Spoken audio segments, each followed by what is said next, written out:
இவர் இன்னொரு பொம்பளை பிள்ளையோட கதைச்சோன்னு உங்களோட கதைச்சவர் இன்னொரு பொம்பளை பிள்ளையோட கதைக்கிறார். அப்போ நீங்கள் பொறுப்பு கூறியல் மாட்டேன். நான் அவனை போய் லொக் பண்ணி கொண்டு திருறாடா அவன் அண்டை வேற. நீங்கள் நோட்டினா நாங்களும் நோட்டுவோம், நீங்கள் சுட்டா நாங்களும் சுடுவோம். நீ வந்து காவாளித்தனமாக வெட்டுவியாம், கொத்துவியாம், சுடுவியாம், தூசணத்தில் கத்துவியாம். ஆனால் நாங்கள் திருப்பி அதே மொழியில் சொன்னால் நீங்கள் வைத்தியர் அனுர அரசாங்கத்தை காப்பாற்றுறதால எனக்கு என்ன லாபம் பெறப்போகுது? என்ன லாபம் பெறப்போகுதுன்னு சொல்லு. உங்களால் செய்யலாண்டா நான் மானசபை எடுத்தேன்டா நான் செய்வேன். தம்பி நான் வைத்தியர்ன்ற எப்பேன்டா மருந்து கொடுக்க சரிதானே. நான் இப்போ மருந்து கொடுத்தோண்டாகிறேன் ரோடு வழியை. இப்போ காவாளி அரசியலுக்கு நிற்கிறேன் நான். இதில் நிற்கிற ஒருத்தன் கை வைத்துறாக தூசணம் கொட்டாத உனக்கு ஏன் இந்த வாய்ப்பு நாங்கள் தான் வருவேன் நீ யோசிக்காது. அது என்ன வாய்ப்பு கொடுக்கறதுக்கு நான் அரசாங்க மாட்டேன், நான் தான் வருவேன் நீ யோசிக்காது. இன்றைக்கு டிசிசி மீட்டிங் நடந்தது. எங்களோட ரஜீவன் அண்ணா வந்து அந்த மீட்டிங் வடிவாக நடத்தினவர். வேறு எந்த தமிழ் எம்பி மேரும் வரையில் சில விஷயங்கள் ரஜீவன் எம்பியால் செய்யக்கூடிய விஷயங்கள் வரைக்கும் கதைச்சினாங்க. அதுக்கு மேலே வேறு ஒன்றும் இருக்கையில் இந்த பிரதேசத்தில் வந்து முக்கியமாக இருக்கிற பிரச்சனை வந்து இந்த வனவள திணைக்களம், இந்த தொல்பொருளிய திணைக்களம், இந்த ஆமிக்கார்ட்ட பிரச்சனை கதைக்கப்பட்டிருக்கு. இந்த ஆமிக்காரோட சிலது டிரான்ஸ்லேட் பண்ணி கதைச்சிருக்கேன் நான். செய்கிறேன்ட்டு சொல்லியிருக்கணும். சில விஷயத்தில் சொல்லி பார்க்கலாம், இல்லாட்டி பாராளுமன்றத்தில் கதைக்கலாம். சிலது வந்து பாராளுமன்றத்தில் ரஜீவன் எம்பியின் கண்ட்ரோலுக்குள்ள இல்லை, பாராளுமன்றத்துக்கெலாம் கதைக்கலாம். ஸோ அப்படியான விடயங்கள் வந்து கதைக்கப்பட்டு தீர்மானம் எடுக்கப்பட்டிருக்கிறது. சுமூகமாக முடிஞ்சிருக்கு. இங்கே கத்தி குழப்பறதுக்கு ஒரு திறமை இருக்கையில், தூசணம் காத்துறதுக்கு ஒரு திறமை இருக்கையில் நீட்டாக முடிஞ்சிருக்கு.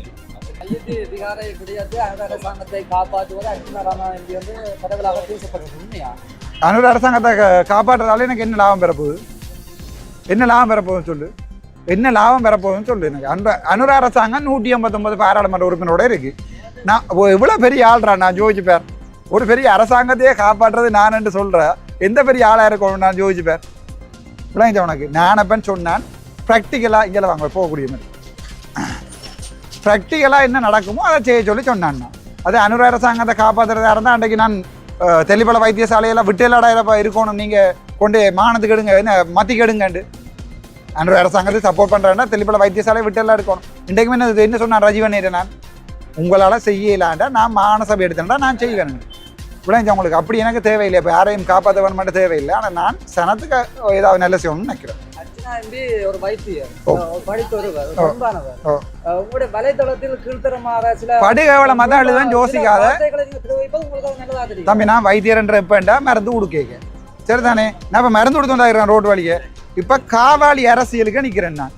நீ வந்து காவாளித்தனமாக வெட்டுவியாம், கொத்துவியாம், சுடுவியாம், தூசணத்தில் கத்துவியாம். ஆனால் நாங்கள் திருப்பி அதே மொழியில் சொன்னால் நீங்கள் வைத்தியர்.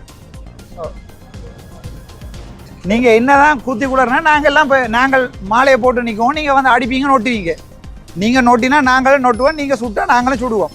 இப்போலாம் நாங்களும் மேனசர் தான். நீங்கள் பட்ட தூசணத்தில் ஹோல் பண்ணி கத்துவீங்க, நல்ல வெறியில் கத்துவீங்க. நாங்கள் அதை கேட்டு பேசாமல் இருக்கோம். ஏன்னா நாங்கள் வைத்தியர்கள் மூடிட்டு இருக்கோம். அப்படியே கேளுங்க வேறு ஏதாவது.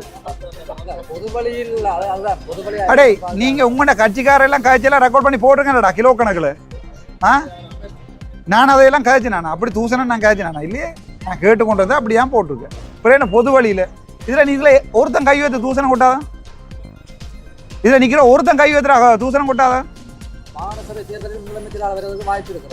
ஏன் வாய்ப்பு நாங்கள் தான் வருவேன் நீ யோசிக்காது. ஏன் வாய்ப்பு உனக்கு ஏன் இந்த வாய்ப்பு நாங்கள் தான் வருவேன் நீ யோசிக்காது.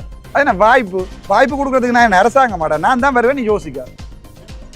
உனக்கு அதிலே டவுட்டா போய் சனத்திட்ட சொல்லுவாங்க. தற்போது நடைபெற்ற டிசிசி கூட்டத்தில் எல்லோரும் எல்லா சங்கங்களும் தெரிவித்திருந்தார்கள் தங்களுக்கு 2 படகுகள் அன்பளிப்பாக வழங்கப்பட்டிருந்தது. சில சங்கங்கள் அதை குத்தகைக்கு விட்டிருக்கிறது. ஆனால் கடற்கொள்ளார் சமாசம் ஏற்கனவே சமாசத்தை வந்து சந்தித்திருக்கிறீர்கள். அவர்களோட விடயத்தை தெரிவிக்கவில்லை. தங்களுக்கும் வழங்கப்பட்ட அன்பளிப்பாக வழங்கப்பட்ட படகை தாங்களும் குத்தகைக்கு கொடுத்து விட்டோம் என்ற விடயத்தை அவர்கள் நுழைத்திருக்கிறார்கள். நான் தற்போது கூறுகிறேன், சமாசத்திற்கு அந்த நேரத்தின் போது ஆக்களை காப்பாற்றுவதற்கு வழங்கப்பட்ட இது படகை அவர்களும் குத்தகை கொடுத்து விட்டார்கள். 2 மாதங்களுக்கு முன்பு கூறினார்கள் சமாசம் 46 லட்சத்துக்கு மேல் லாபத்தில் இயங்குகிறது. இது சரியான விடயம்? 100% பிள்ளையான விடயம். சமாசம் நானா நடத்துறேன் இல்லை இந்த மாமா சித்தப்பாவா சமாசம் நடத்துறாங்க? சமாசத்துக்கும் எனக்கு என்ன சம்பந்தம்? சந்திச்சா போல அவங்க செய்யற எல்லாத்துக்கும் நானாடா போய் சொல்றது. அதுக்கு நான் என்ன செய்யறது? இல்லை இல்லை எனக்கு தெரியாது. சங்கமோ சமாசமோ ஏதோ ஒன்றை சந்திச்சு நானாடா ராசா அதை கொடுத்துனான். ஏற்கனவே டக்ளஸ் இருக்கையில் அதை கள்ளமாக ஒவ்வொரு கன்றாக்கள் எடுத்து வார காசுகளை 4 போட்டை கொடுத்து போட்டு 8 போட்டோன்னு கணக்கு காட்டி அடித்த போட்டுகள் தான் உண்டு. சரியா? 2வது விஷயம், அவங்க விற்றுருக்காங்கன்னு சொல்கிறாங்க. நாங்கள் அவங்கள்ட்ட போய் கேட்டு பண்ணிக்கிறதா? இல்லை நான் ஏதாவது அரசாங்க அமைச்சராக வழக்கு போடுறதுக்கு இல்லை தானே எனக்கு கம்ப்ளைண்ட் ஒன்று வந்து இந்த சங்கம் விற்று போட்டு இதில் தண்ணி அடிச்சாண்டு ஒரு ஆள் தமிழில் கம்ப்ளைண்ட் எழுதி தந்து அஃபிடேவிட் சைன் பண்ணினா நான் வழக்கு போடுறேன் ராசா அவ்வளோதான் ஒரு எம்பியால் செய்யணும் சரிதானே என்னோட இவர் வந்து கதைக்கிறாருன்றதுக்காண்டி அல்லது என்னோட இவர் வந்து கதைக்கிறாருன்ட்டு இவர் இன்னொரு பொம்பளை பிள்ளையோட கதைச்சோன்னு உங்களோட கதைச்சவர் இன்னொரு பொம்பளை பிள்ளையோட கதைக்கிறார் அப்போ நீங்கள் பொறுப்பு கூறியல் மாட்டேன் நான் அவனை போய் லொக் பண்ணி கொண்டு திருடாடா அவன் அண்டை யார செம்மறி மாதிரி கேள்வி எடுவோம் நீங்கள் வேறு ஏதாவது கேளுங்க நான் தம்பி இப்போ டிப்பிக்கல் அரசியல்வாதி சரி இந்த தூசணத்திலிருந்து இப்போ சகல விஷயம் என்னால் கதை கேளு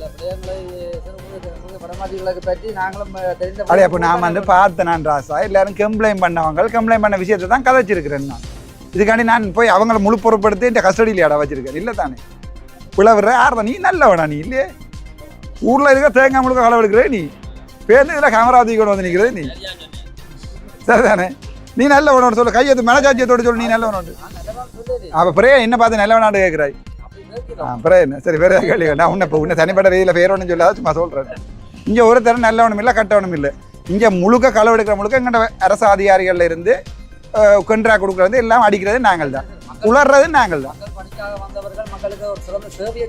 என்ன நீ வா வேணா இப்போ வந்து செய்வோம் வா நடத்துவோம் வந்து செய்ய நாளைக்கு அடுத்த முறை எலெக்ஷன் கேள் பேரை போட்டு இது எத்தனை போட்டோம் நீ செய்யறா சார் நான் போகிறோம் நீ வெற்றி விட்டு வாட உனக்கே தெரியும் வேற என்ன இன்றைய தினம் வந்து தையிட்டி விகாரைக்கு வந்து நயினாதேவி விகாராதிபதி வந்து சென்று பார்வையிட்டு அது உண்மையில் வந்து சட்டவிரோதமாக கட்டப்பட்டதுன்னு சொல்லி சில தகவல்களை சொல்லியிருக்கிறார் இது தொடர்பாக நீங்கள் என்ன மாதிரி பார்க்குறீங்க சந்தோஷம் எனக்கு அவர் நயினாதேவி விகார் அவருக்கு விகாராதிபதி பேர் தெரியலை அவரையும் கூட்டி கொண்டு வந்து நாங்கள் அவரோட சேர்ந்துட்டு இருப்போம் அவரையும் கூட்டி இது என்னென்னா ஒரு விஷயத்தை வழங்கி கொள்ளுங்க இப்போ எங்களுக்கு தமிழாக்களுக்குள்ள கணக்கு கட்சிகள் இருக்குது தானே சைக்கிள் வீடு ஊசி அப்படி இருக்கிற மாதிரி இவையோட இந்த புத்த மத குருமார்களையும் கணக்கு இருக்குது மல்வத்து இருக்குது அஸ்கிரியை இருக்குது அதுக்கு பிறகு இப்போ இவையோட இந்த தையிட்டி வந்து வேற ஒரு பிரிவு அதுக்கு பிறகு வந்து இப்போ நயனாதேவி வச்சிருக்கிறார் அவர்கிட்ட வேற ஒரு பிரிவு இதுக்குள்ள இவருக்குள்ள குடுமி சண்டை யார் பெருசு யார் சின்னன் யார் பெரிய நாயக தேரர் யார் சின்ன தேரர்னு இருக்கு இப்போ இதுண்டா இவைக்குள்ள ஒரு அடிபாடு மற்றது இவ அந்த தேரர் வந்து இதை பார்த்து சொல்லிக்க அதை உடைக்கணும் இது எப்படி என்றால் சைக்கிளை வீடு உடையன்றதும் வீட்டை எல்லாம் தமிழர் ஆனால் சைக்கிளை பற்றி வீடு கிழிக்கிறது வீட்டை பற்றி ஈப்பிடிப்பி கிழிக்கிறது ஈப்பிடிப்பியை பற்றி அர்ஜுனா கிழிக்கிறது இப்படி அதே மாதிரி ஒரு சின்ன அரசியல் இவர் வந்து பார்த்துட்டு போன உடைக்கிறா சந்தோஷம் தானே ராசா நாங்களும் வந்து உடைப்பேன் தானே இவரால் ஏதாவது செய்ய சொல்லுங்க அதை செய்திகளை உடனுக்குடன் தெரிந்து கொள்ள உடனே சப்ஸ்கிரைப் பண்ணுங்க.